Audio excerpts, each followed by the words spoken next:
주일밤 저녁 말씀은 구약성경 미가 6장 6절에서 16절까지 말씀입니다. 미가서 6장 6절에서 16절까지 제가 읽어드리도록 하겠습니다. 내가 무엇을 가지고 여호와 앞에 나아가며 높으신 하나님께 경배할까? 내가 번제물로 1년 된 송아지를 가지고 그 앞에 나아갈까? 여호와께서 천천의 순양이나 만만의 강물 같은 기름을 기뻐하실까? 내 허물을 위하여 내 맏아들을 내 영혼의 죄로 말미암아 내 몸의 열매를 드릴까? 사람아, 주께서 선한 것이 무엇임을 내게 보이셨나니 여호와께서 내게 구하시는 것은 오직 정의를 행하며 인자를 사랑하며 겸손하게 내 하나님과 함께 행하는 것이 아니냐. 여호와께서 성읍을 향하여 외쳐 부르시나니 지혜는 주의 이름을 경외함이니라. 너희는 매가 예비되었으니 그것을 정하신 이가 누구인지 들을지니라. 악인의 집에 아직도 불의한 재물이 있느냐? 축소시킨 가증한 에바가 있느냐? 내가 만일 부정한 저울을 썼거나 주머니에 거짓 저울 추를 두었으면 깨끗하겠느냐? 그 부자들은 강포가 가득하였고 그 주민들은 거짓말을 하나니 그 혀가 입에서 거짓되도다. 그러므로 나도 너를 쳐서 병들게 하였으며 내 죄로 말미암아 너를 황폐하게 하였나니 내가 먹어도 배부르지 못하고 항상 속이 빌 것이며 내가 감추어도 보존되지 못하겠고 보존된 것은 내가 칼에 붙일 것이며 내가 씨를 뿌려도 추수하지 못할 것이며 감람 열매를 밟아도 기름을 내 몸에 바르지 못할 것이며 포도를 밟아도 술을 마시지 못하리라. 너희가 오므리의 율례와 아합의 집의 모든 예법을 지키고 그들의 전통을 따르니 내가 너희를 황폐하게 하며 그의 주민을 사람의 조속거리로 만들리라. 너희가 내 백성의 수욕을 담당하리라. 아멘. 오늘은 이 미가서 말씀을 가지고 설교 제목은 이렇게 예배하라, 이렇게 증명하라, 하나님께서 영광 받으시는 예배라는 제목으로 나누려고 합니다. 얼마 전에 다른 교회 성도 여자분께서 저희 가족 중에 한 분에게 전화를 주셔서 하소연했던 얘기를 들은 것이 있습니다.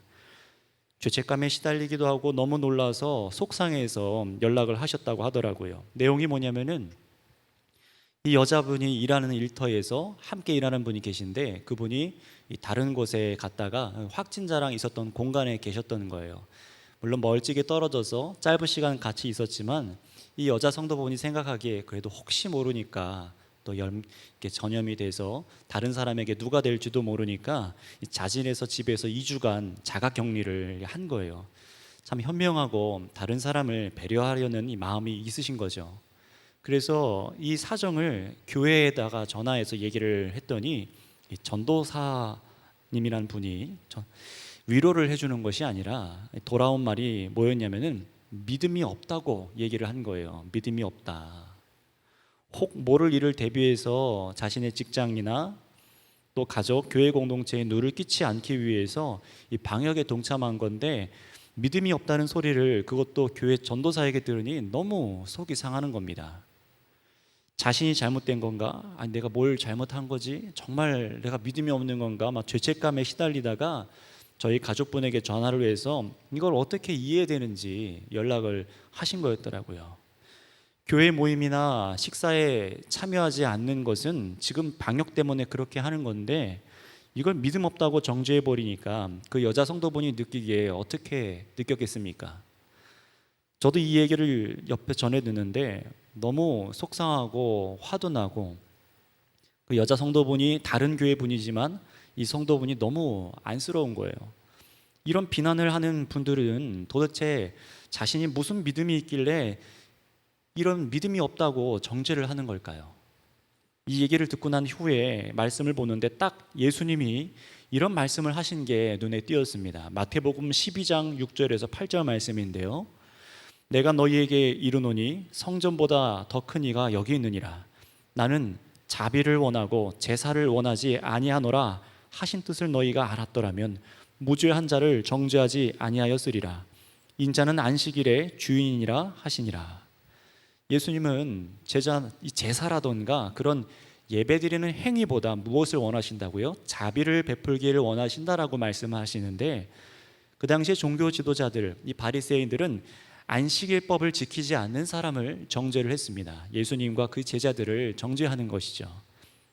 이 말씀에 안식일로 정죄하는 사람들을 보면서 저희 가족과 통화하셨던 그 여자 성도분에게 너 교회 안 나온다, 믿음이 없다라고 정죄하는 모습이 똑같게 보였습니다. 오늘날 교회들이 우리는 안식일을 지키는 게 아닙니다 라고 이렇게 말을 하지만 이상한 것이 한둘이 있었던 게 아니지요. 지금은 성경을 깨달아서 많이 달라진 부분이지만 일요일 주일을 안식일처럼 생각해서 구약의 안식일처럼 돈도 쓰지 않고 차도 타지 않고 음식점을 간다던가 그렇게 할 수도 없고 미리 돈도 토요일날 인출해 두었다가 일을 못하게 주일날은 그렇게 했었어요. 저도 어릴 때 그것을 겪었었습니다. 그것도 다 안식일과 같이 이 주일을 그렇게 생각하는 잘못된 신앙이지요. 예수님 당시에도 이런 잘못된 종교성을 깨뜨리신 분이십니다.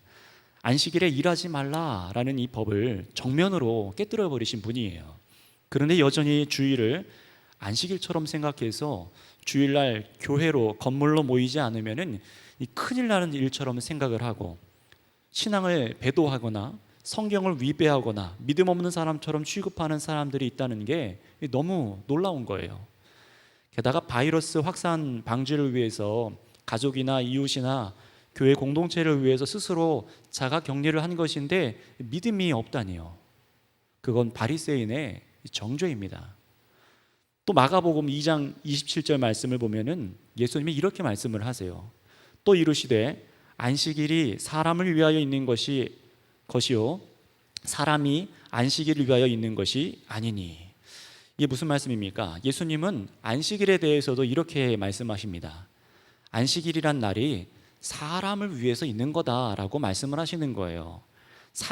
우리 사람이 안식일을 위해서 있는 게 아니라는 거죠. 이걸 지금 상황에 적용해 보자면요, 우리가 모여 예배드리는 날도 사람을 위해 있는 것이지 예배를 드리거나 하는 이 법을 위해서 사람이 있는 게 아니다라고 말해도 큰 무리가 없습니다. 예수님이 그렇게 말씀하시는 거예요. 안식일이 아니라 사람이 먼저라고요. 안식일이 먼저가 아니라 사람이 먼저라고요. 사람이 먼저죠. 사람이 배고파 굶는 문제, 사람이 질병에 걸려 고통당하니 치료해야 하는 문제, 장애가 생겨 아파하는 문제가 이제 해결되는 게 먼저라는 겁니다. 날과 절기, 형식 지키는 게 하나님 뜻이라고 하는데 그것보다 사람 살리는 게 먼저야, 고치는 게 먼저야 라고 예수님 말씀하시는 거예요. 그러니 먹을 것도 없고 아프고 또 질병 문제가 있어도 그래도 율법을 지키듯이 이 주일날 교회에 나와야지, 모여야지 하는 건 잘못된 믿음입니다. 이런 건 예수님께서 구약의 율법을 성취하신 복음을 제대로 이해하지 못하는 종교적인 맹신의 한 부분입니다. 이미 몇 주 전부터 말씀드렸듯이 예배는 어떤 날이나 어떤 장소나 어떤 시간에만 드릴 수 있는 게 아니라고 했어요. 요한복음 4장에 예수님께서 말씀하신 대로 이제 예수님을 믿어서 성령과 진리로 어디서든 말씀으로 예배하는 것, 하나님과 동행하는 것이 예배라고 말씀해 주셨습니다. 그래서 히브리서 10장 말씀에도 예수님은 이런 율법적인 날과 절기, 장소, 그리고 예물, 그런 것들은 받지 않으시고 기뻐하지도 않으신다라고 정확히 말씀하시는 것을 성경에서 우리가 보았습니다.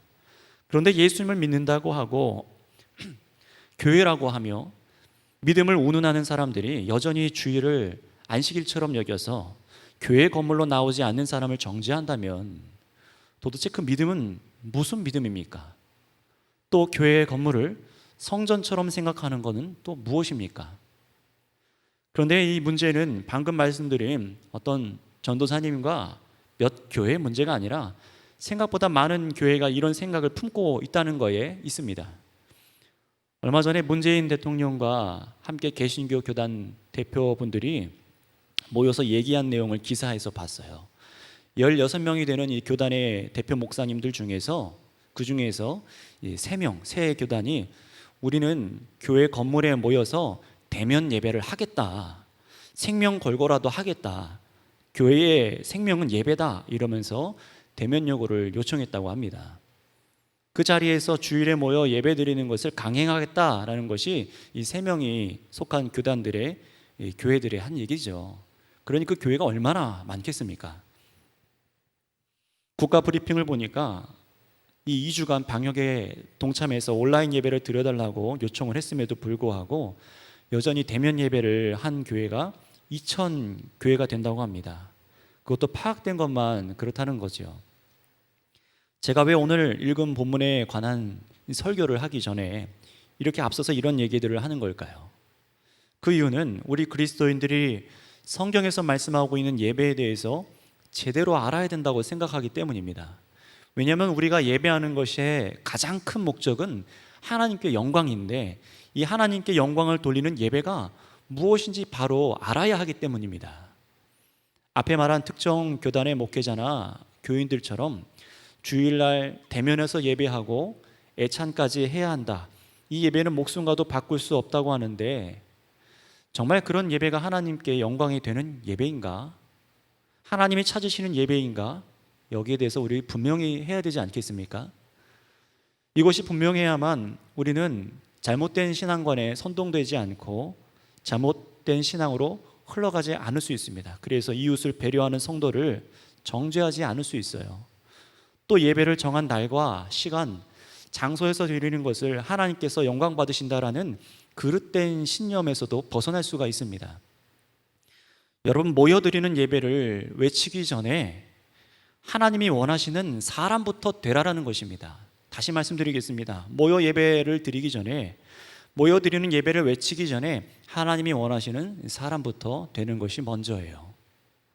왜 그런지 우리가 하나님의 영광을 위한 예배가 무엇인지 짧게나마 오늘 본문 말씀을 통해 깨닫고 붙잡는 시간이 되었으면 좋겠습니다. 자, 먼저 말씀을 드립니다. 하나님께서는 우리의 예배로 영광을 받으십니다. 이것은 맞는 것이죠. 하나님께서는 우리의 예배로 영광을 받으십니다. 그런데 그 예배가 어떤 예배인가? 라는 것이 중요한 질문이겠죠.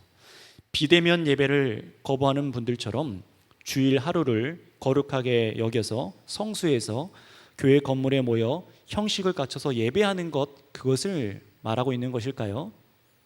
만약 하나님께서 그렇게 하루 한 날을 구별해서 드리는 성도들의 예배를 통해서만 영광을 받으셨다면은, 그런 예배를 가장 우선시 영광을 받으셨다면은 오늘 이 미가서 말씀에서 하나님께서는 진노하시고 벌을 내리실 필요가 없으셔야만 합니다. 왜냐하면 오늘 미가서는 이스라엘 백성들을 향한 하나님의 재앙에 대해서, 진노에 대해서 말하고 있기 때문인데요. 그런데 그 하나님께서 진노하신 이유가 무엇이냐면은 이들의 예배가 없어서가 아닙니다. 안식일을 안 지켜서가 아닙니다. 이들에겐 하나님을 향한 제사가 있었고 제물을 드리며 경배가 있었어요. 오늘날로 말하면 날을 지켜 구별해서 하나님께 예배하며 찬양하고 높여 드렸단 말입니다. 그런데 하나님께서는 어떻게 하시죠? 진노하십니다. 왜 그렇습니까? 아니, 예배로 하나님께 영광 돌리면 되는 것 아닙니까? 왜 하나님이 진노하십니까? 바로 이것이 율법주의자들이 항변하는 얘기입니다. 한번 본문 6장 6절에서 7절 말씀을 다시 보겠습니다. 내가 무엇을 가지고 여호와 앞에 나아가며 높으신 하나님께 경배할까? 내가 번제물로 1년 된 송아지를 가지고 그 앞에 나아갈까? 여호와께서 천천의 순양이나 만만의 강물 같은 기름을 기뻐하실까?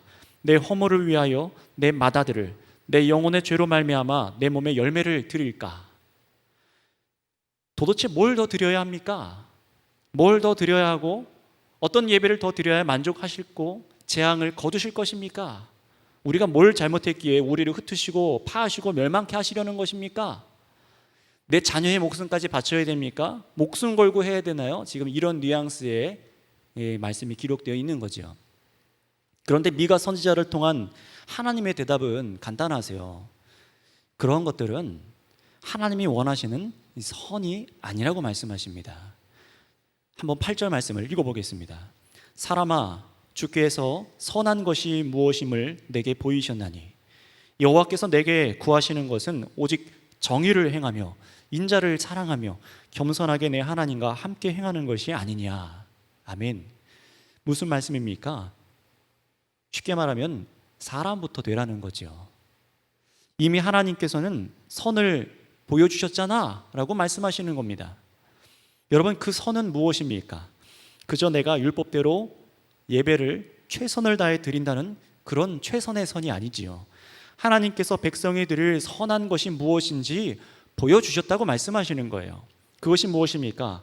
하나님께서 우리에게 제사라던가 어떤 예물을 드리는 거라던가 어떤 형식을 들여서 하나님께 예배를 드리는 것, 그거 이상으로 하나님께서 우리에게 요구하시는 것은 무엇이냐면은 오직 정의를 행하고 사람을 사랑하고 겸손하게 하나님과 행동하는 것, 동행하는 것, 이것을 말씀하고 계십니다. 히브리서 10장 8절 말씀에서 보시면은 그래서 이렇게 말씀하시죠. 주께서는 제사와 예물과 번제와 속죄제는 원하지도 아니하고 기뻐하지도 아니하신다고 이는 다 율법을 따라 드리는 것이라. 이 말씀처럼 하나님께서는 우리 예수 그리스도를 통해 이 땅에 보내셔서 우리를 통해서 온전한 예배를 드리게 하셨습니다. 그런데 그 예배를 통해 받으시는 것은 무엇이냐면은 제사라던가 예물이라던가 율법을 따라 뭔가 종교적인 행위 그 자체를 원하시는 것이 아니라는 것입니다. 다시 말하면 우리가 공의를 행하고 이웃을 사랑하는 것이 없으면 우리가 모여드리는 예배라던가 그 형식들은 다 하나님이 안 받으신다는 거예요. 정말 우리가 드려야 될 예배의 본질은 우리의 삶입니다. 공의, 사랑이에요. 나만 위한 정의나 그런 공의가 아니라, 나만 위한 사랑 제일이 아니라 내가 사는 사회 속에서 그 삶을 살아가는 겁니다. 여러분들이 살아가는 사회 속에서예요. 그 속에서 정직하고 또 이웃을 위해서 사랑하되 우리가 어떻게 사랑해야 될까요? 하나님을 사랑하듯이 이웃을 사랑하는 것이죠. 목숨을 다해 이웃을 사랑하라고요. 그래서 이렇게 겸손하게 하나님과 함께 행하는 삶이 하나님이 받으시는 예배의 본질이라고 말씀하시는 거예요. 예배라는 게 형식을 갖춰놓고 차려서 드리는 게 예배가 아니라 하나님께서 보시는 예배는 우리의 삶으로 드러나는 모든 것이 예배라는 겁니다. 이런 예배가 없을 때 어땠습니까?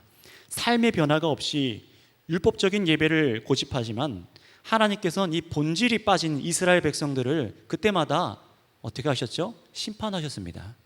모이는 장소를 없애버리시기도 하고 예배하지 못하게 하시기도 하고 이방 국가를 회초리로 매로 들어서 치시며 정신 차리라고 흩어버리기도 하셨습니다. 뭐가 빠져서요? 선이요. 하나님이 원하시는 선함이 빠졌기 때문에 그렇습니다. 그런데 문제는 앞서 나눴던 것처럼 오늘날 많은 사람들이 더 우선적으로 우리에게 있어야 될 선함을 추구하기보다 종교 행위에 치우칩니다.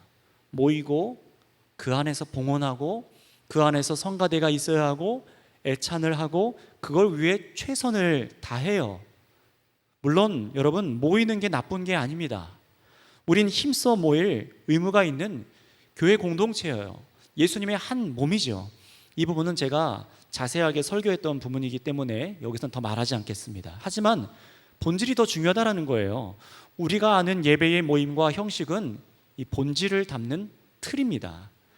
우리가 지금까지 주일날 모여서 드리는 예배의 모임과 형식은 예배의 가장 본질을 담는 틀이라는 거예요. 틀은 바뀔 수가 있습니다. 중고동부 우리 박익원 전도사님 설교에서 이 부분을 잘 얘기해 주셨었는데요. 우리가 모여 예배 드리는 예배는 하나님을 우리가 사랑하는 것처럼, 하나님께서 우리를 사랑하시는 것처럼 우리 삶에 선한 것이 나타나야 되는 것입니다. 공의와 이웃을 사랑하는 것에 대한 신앙의 고백으로 이어져 나타나는 것이 공적 예배예요.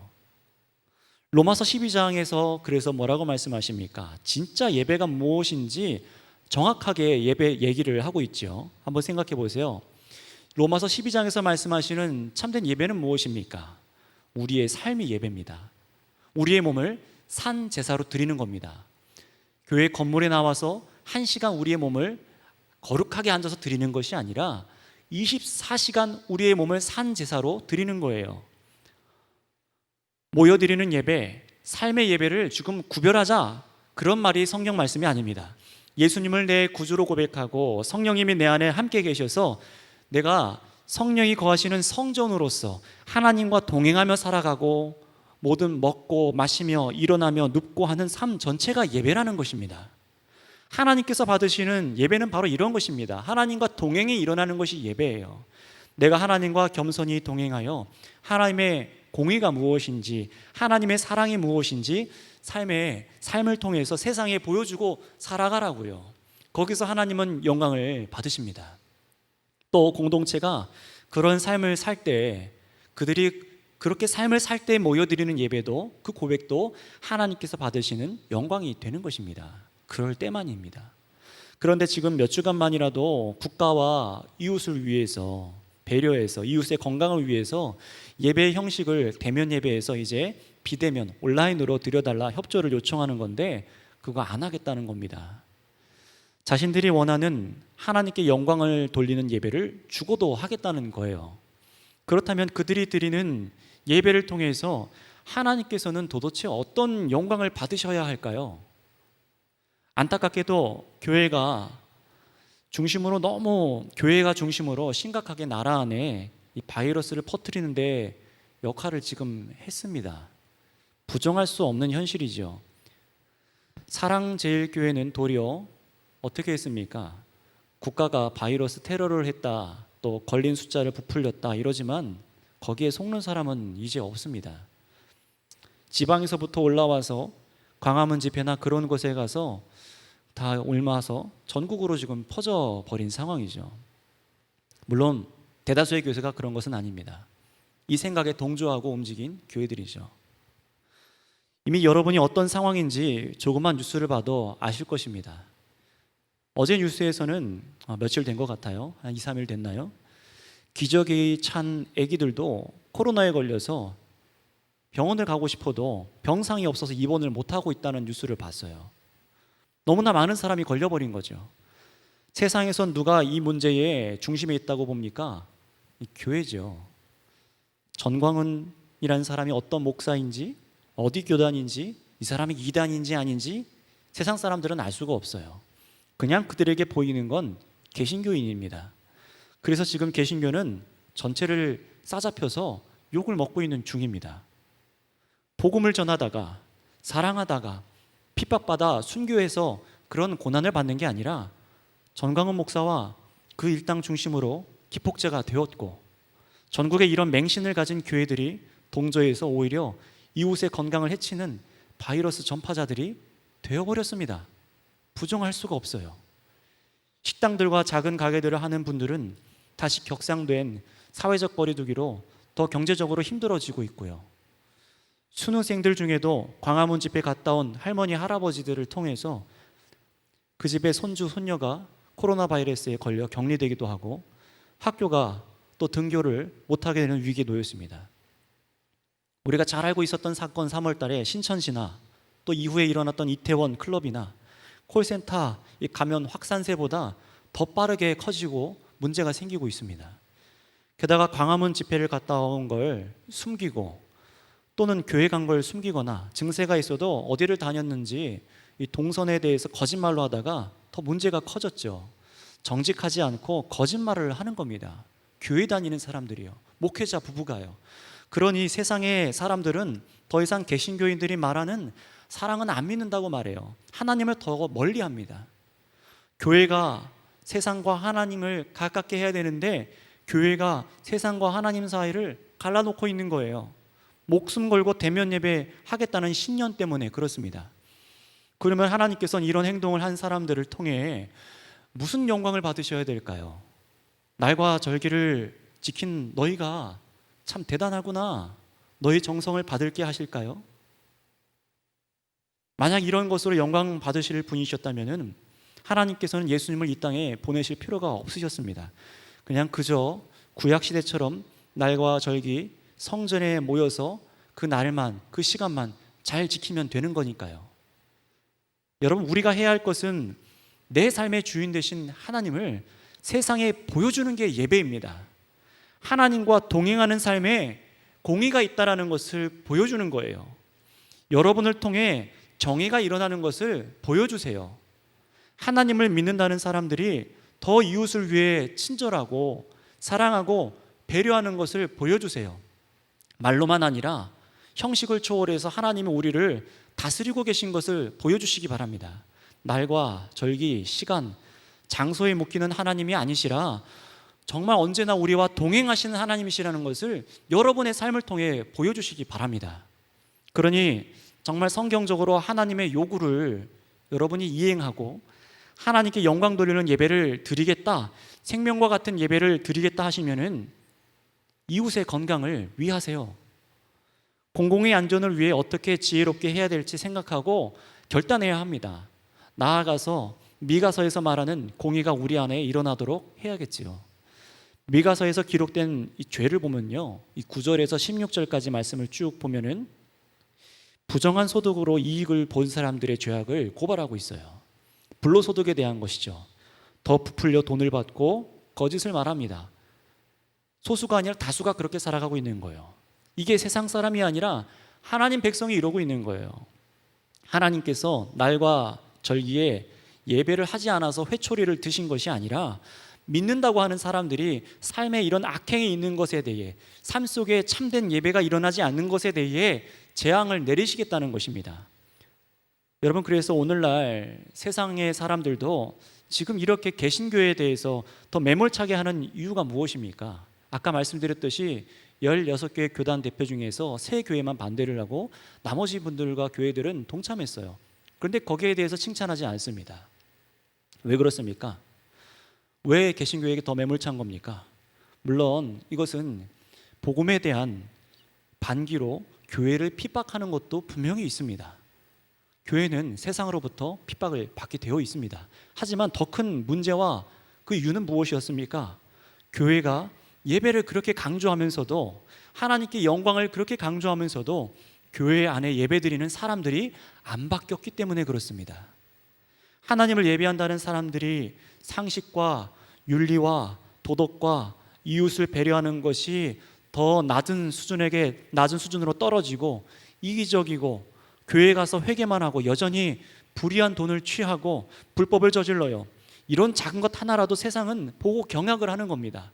이들이 소수인지 다수인지는 말하지 않아요. 지금 우리가 목숨 걸고 해야 될 것은 무엇입니까? 어떻게든 대면 예배를 진행하자, 그런 것이 아닌 것 같아요. 오히려 지금은 하나님의 긍휼을 구하고 더 이웃을 사랑하는 데 앞장서고 모범의 방식을 우리가 어떻게든 보여줘야겠죠. 우리가 주일날 모였던 그 방식들, 주일날 모임의 방식을 바꿔서라도, 틀을 바꿔서라도 하나님의 영광을 나타내고 죄악을 회개하고 돌이키는 것이 먼저라고 성경은 말하고 있는 것입니다. 우리가 잘못했습니다 라고 인정하는 거예요. 미가서 7장 19절 말씀을 보면은 미가가 구하라고 하는 기도가 무엇인지 이렇게 나와 있어요. 우리를 불쌍히 여기셔서 우리의 죄악을 발로 밟으시고 우리의 모든 죄를 깊은 바다에 던져달라라는 기도입니다. 진짜 회개입니다. 하나님이 재앙 안에 흩어버리겠다는 이 상황 안에 진짜 회개가 일어나는 것이죠. 우리 안에 그릇된 예배관과 우리의 삶의 공의와 이웃을 향한 사랑의 행동이 없다면 그것이 바뀌어야만 합니다.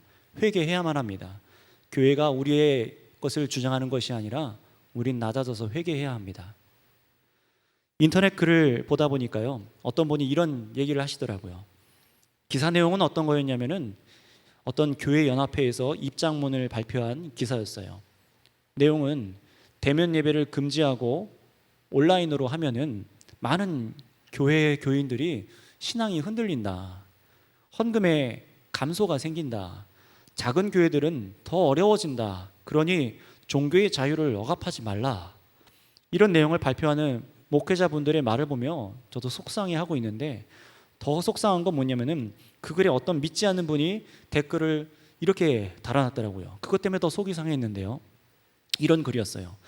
2주 동안만 교회에 안 모이면 신앙이 흔들리면 그게 진짜 신앙이냐? 무슨 말입니까? 2주간 교회에 안 모이면 신앙이 흔들린다, 그게 진짜로 신앙이 맞냐라는 거예요. 사실 이건 우리 교인들이 해야 될 얘기 아닙니까? 지금 정부의 제재가 공산주의처럼 아예 예배를 못 드리게 하고 우상 숭배를 시키고 신사 참배를 시키고 온라인으로 설교를 금지하고 성경의 복음도 얘기하지 못하게 하는 것이 아니라 2주간 아니 몇 주간만이라도 방역에 동참하자라는 것이잖아요. 그것이 좀 누그러들었을 때 또 그것이 해제되기도 했었죠. 다시금 확산되고 나니까 조금이라도 다시 합시다 라고 하는 건데, 그거 안 하고 더 퍼지니까 일주일간 지금도 연장됐습니다. 근데 여러분 한번 생각해 보세요. 교회가 모이지 못한다고 이 몇 주간 우리가 더 하나님과 이웃을 사랑하지 못하고 더 하나님을 향해 기도하고 간구하지 못할 이유가 무엇이 있겠습니까? 오히려 이 기간 교회가 더 사회 속에서 방역에 앞장서서 이기적인 집단들과는 달리 하나님 사랑을 어떻게 살아내는 것인지 보여주고 삶의 예배로 하나님의 살아계심을 나타내고, 이후에 정말 그렇게 해서 바이러스 전파가 누그러든다면은 더 섬기고 그 이후에 모여드릴 상황이 온다면은 이제 그런 모이는 예배가 하나님께 영광이 되지 않겠습니까? 성경에서 보면은 고난당하는 백성들이 어떻게 합니까? 질병을 없애주세요, 핍박이 없게 해주세요, 그렇게 기도하는 것이 아니라 하나님, 우리가 죄인입니다, 회개합니다, 바로 그 기도를 들으시고 하나님께서 그 문제를 해결해 주셨습니다. 지금도 코로나 바이러스를 여러분 하나님이 모르실까요? 비대면해야 하는 상황을 하나님이 통제를 못하고 계신 걸까요? 교회 모임과 흩어짐이 하나님 손에서 떠났습니까? 모든 것의 주권이 하나님께 있음을 믿는다면 모이지 못하는 상황에 우리가 분개하고 방역에 동참해달라고 권고하는 것에 적개심을 갖고 싸우기보다 하나님의 뜻을 먼저 살아내야 되지 않을까요? 그리고 교회의 이름으로 일어난 이웃에 대한 폐해와 질병 걸려서 아파하는 사람들, 그런 사람들을 위해서 함께 아파하고 울며 같이 공감하며 애통해야 하지 않을까요? 그러니 여러분, 오늘 말씀에서처럼 하나님이 요구하시는 선한 것을 먼저 힘쓰세요. 어려운 경제 속에 남의 것을 속여 빼앗거나 하지 말고 더 정직하세요. 이웃을 사랑해서 이웃의 건강과 이웃의 안전을 위해 힘쓰세요. 그래서 내가 하나님과 동행하고 있음을 증명해 보이세요.